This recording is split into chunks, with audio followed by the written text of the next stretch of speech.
गासैनिसिमबो आंनि सिबिनायखौ जासिहरनानै दिनै बे समाव नोंथांमोनखौ फिन खेबसे बरायबाय। जोबोद दुखुनांथाव आरो रागा जोंथाव लोगोफोर बा रायजो राजाफोर, बेनिखायनो नोंथांमोनहा बे भिडिअखौ फार्स्ट टाइम जोबजासिम नायलां। आङो बैनि न'खरनि जानानै नोंथांमोनाव गुरै खावलायो। दाखालिसो आं मोनसे भिडिअ होदोंमोन, दा बेयाव बिनि हिन्जावा थाइसे थाइनै अनसुंथाइ बिदों, जेनाखि दाखालि बड'लेण्ड कमप्लेक्सआव जेनाखि मोसालायनाय माखासे भिडिअ खेबबाय थानायावहाय प्रेसार स्ट्रक जादोंमोन। दा बिथाङा थाखा थोयैलाय माने रायजो राजाफोरनाव जा हायो इसिबां थाइसे थाइनै लुबैदों अनसुंथाइ, बेखौनो आं नोंथांमोननो भिडिअ क्लिप देखायनो नागिरदों। नोंथाङा भिडिअखौ फार्स्ट टाइम जोबजासिम नायलां आरो जाय हायो इसिबां हायोब्ला थाइसे थाइनै हरनो नाजादो आरो। थ' बेजों लोगोसे आरोबाव गावनि गोसो थोलायनायनि जेनाखि गोबां सेक्स रिलेसननि भाइरेल जादों होननानै बुंदों सासे सिख्ला। दा बेबो मा बुंदों बेखौबो एसे खोनासंलांग्रोबानो जाबाय, बिनि उनाव सावरायगोन आरो। बयनिसिमबो खुलुमलायो। आं हिदिया बसुमतारी। आं दा बे समावहाय मोनसे आरज लाना फैदों नोंथांमोननि खाथियाव। आं दा गिबियावनो आंनि सिनायथिखौ लाग्रोनि। आङो सासे भिडिअ आर्टिस्ट, बियाटारि सोद्रोमा, आरो बेजों लोगोसे आङो जोंनि फर इउनियन आन्चलिकनि हारिमु आफादनि आफादगिरि। आरोबाव आंनि फिसायनि सिनायथिखौ होनि। आंनि फिसाया सासे केमेरामेन, बेजों लोगोसे बे सासे एक्टर, सासे सिंगार। दा आं बेखौनो आरज होगोन, दाख्लि बावैसो जानानै थांनाय सान्दामारिनि कालचारेल कमप्लेक्सआव गोदोनि दिल्लीयाव मोसाहैनाय महरगिरिफोरखौ बरायदोंमोन। बे बरायनायाव आंबो बियाटारि सोद्रोमा हिसाबै नुजाहैदों। बेजों लोगोसे बियाटाया आंनि हासबेन्डखौ केमेरा खेबनो थाखाय खावलायदों। दा खावलायनाय लोगो लोगो जों नुजाहैदों। बेबो गावनि केमेरा खेबनाय हाबाफारिखौ मावदों थांजेननायनिफ्रायनो। उनावहाय माबोरै जाखो अन दा स्पट बिथाङा बोरै गोग्लैखो, गोग्लैनाय लोगो लोगो खोमा सागावनानै खोमानिफ्राय गोबां थै बोहैदों। दा बेबायदि अबस्थाखौ नुनानै जोंनि रुलिं गभर्नमेन्टनि सारमोनहाबो हाखु दाखु 5 मिनिटनि गेजेरावनो थिखांनानै लांनानै मेडिकेल कलेजाव लांनानै ट्रिटमेन्ट खालामहैदों। बिनिफ्राय मेडिकेल कलेजाव मोजां ट्रिटमेन्ट मोनैनि थाखाय बिथांमोना रेफार खालामदों। आरोबाव रेफार खालामनाय लोगो लोगो जोंबो मोजांसिन हस्पिटाल नागिरनानै सिलिगुरिनि थालामास इन्स्टिटिउट अफ मेडिकेल साइन्स हस्पिटालाव लांनानै थिसनहैनाय जादों। दा बिथाङा जोबोद क्रिटिकेल कन्डिसनाव, खैफोद गोनां अबस्थायाव बियो जुजिगासिनो दं गावनि जिउखौ लानानै। दा बेखौनो आङो खावलायनो सानदों जोंनि रुलिं गभर्नमेन्ट, बियाटा, हारिमु आफाद आरो रायजो राजाफ्रा आंनो थोजासे मदद होनो हायाब्लाबो अन्नानै जा एसे सान्दा हरबावो आं बेखौ खुलुमलाय मोननो थाखाय खावलायदों। गोजोन्थों, बेनोसै। खुलुमबाय रायजो राजा नोंथांमोन, आं जुरि बर'। आङो गिबियावनो नोंथांमोनखौ खुलुमनानै लाग्रोबाय। थ' आङो लाइफआव बेबायदि जागोनखौ बा बेबायदि आंनि लाइफआवबो बेबायदि मोनसे भाइरेल भिडिअ फैगोन बा भाइरेल जागोनखौ आङो मालाबाबो सानाखैमोन। थ' मा खालामनो दा, आंनि गोसोखौ आं हमथानो हायियाव आं बेबायदि खालामदों। थ' बेयो आंखौ खोथा होनानै जे गुबुन सिख्लाखौ जे इमान थाबनो जे बियो गनायनानै लागोन, आं बेखौ मालाबाबो सानाखैमोन। थ' जोंनि रिलेसना ओरैबायदि मोजांमोन, खिन्थु आङो साननोनो हाया जे बे आंखौ बेबायदि खालामगोन होननानै। थ' आंनि गासै प्रब्लेमखौ मिथियो। नोंथांमोननि सिगाङाव मा बुंदों जे आंनि प्रब्लेमखौ बियो मिथिया, आं बिखौ खोमसियाव लाखिनानै दोनदों बेबायदि होनदों। दायो नायदो सन्जिब बसुमतारीया आंखौ मा होनदों, नोंथांमोननिसिम एसे देखायनोसै आङो। आंखौ खोमसियाव दोनदों होनदों बियो। खुलुमबाय रायजो राजाफोर, नोंथांमोना गासैबो मिथिदों आंखौ लानानै ससियेल मिडियायाव बहुद दावराव जागासिनो दङ। जुरि अफिसियेल बे फेसबुक पेजाव जुरि होननाय सासे सिख्लाया आंखौ बहुद बदनाम खालामदों। जों सानैबो रिलेसनाव दङमोन, खिन्थु जेथिया आङो जुरिखौ मिथिबाय बियो सासे हाबा जानाय सिख्ला आगोलावनो आरो डिभर्सबो जायाखै, प्लास बिनिया आगोलनिफ्रायनो गथ' सासे दङ, राजा नामा। बिनिफ्रायनो आङो साइड जाबाय।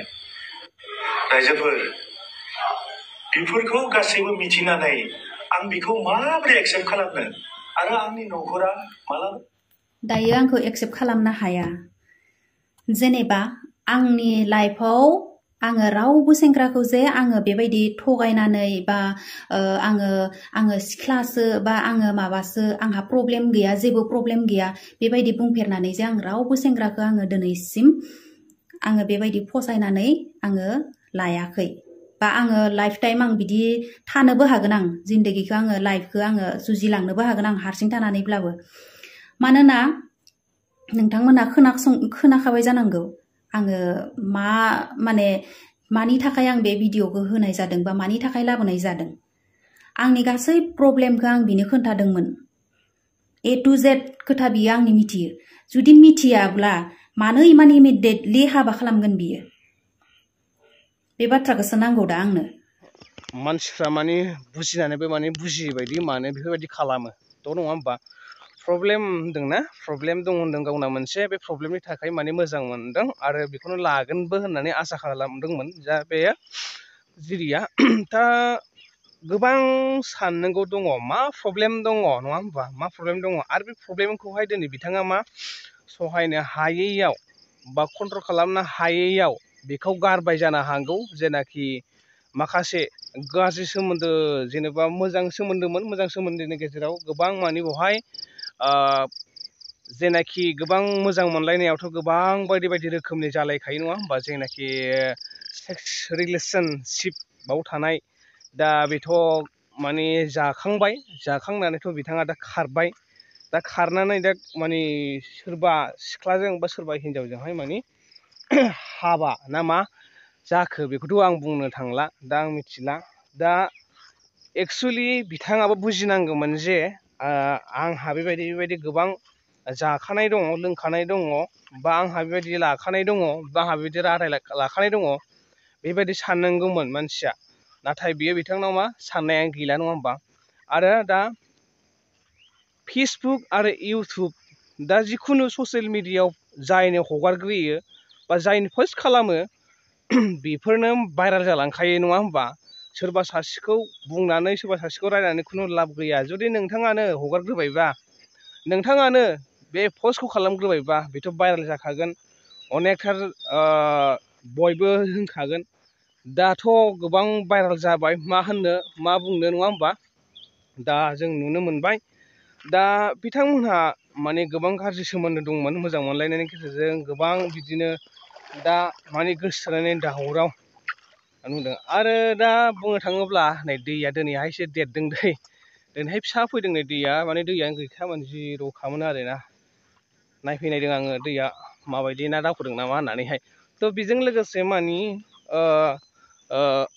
हारसिङै थानो बे खोथा बुंदों जिरियाबो नङा होमबा हारसिं थानो हाया माब्लाबाबो नों लोमजागोन साजागोन नों थैजासे आं हारसिं थागोन बुरैनानै थागोन बेबायदि दा सान माब्लाबाबो आरो नोङो हाखानायबो नङा आरो नों थैजासिमाव आरो नोङो बुरैजासिमाव मा गोबां जेनाखि बैफोर बुस्थुफ्राबो माने कन्ट्रलाव थाखाया आनकन्ट्रल जाखायो सोरनोबा थाखानि लुबाव नोङो फाननानैबाबो नों गावनि गोजोननायखौ नोङो लाखागोन बा सुफुंखागोन आंखौसो गाज्रि नुगोन दा आं बुंनायखौसो नङा होमबा खिन्थु हारसिं थानाया मोजां नङा बेयो मोनसे गाज्रि बै हारसिं थायोब्ला दा गोबां नुनो मोनखायो नङा होमबा बहाबा बिउटि पार्लारनो बहाबा मासाज खालामग्रा बडि नाग्रा बेफोर जायगाफ्राव गोबां माखासे थाखाजोंहाय लबनि थाखाय माने गोबां गाज्रि खामानि मावनाय बेफोरबायदि खामानिया जाहैयो दा जायफोरनाखि आंनि भिडिअखौ जोबजासिम नायदों अब्ला बुजिगोन आरो मिथिगोन आं मा होनदों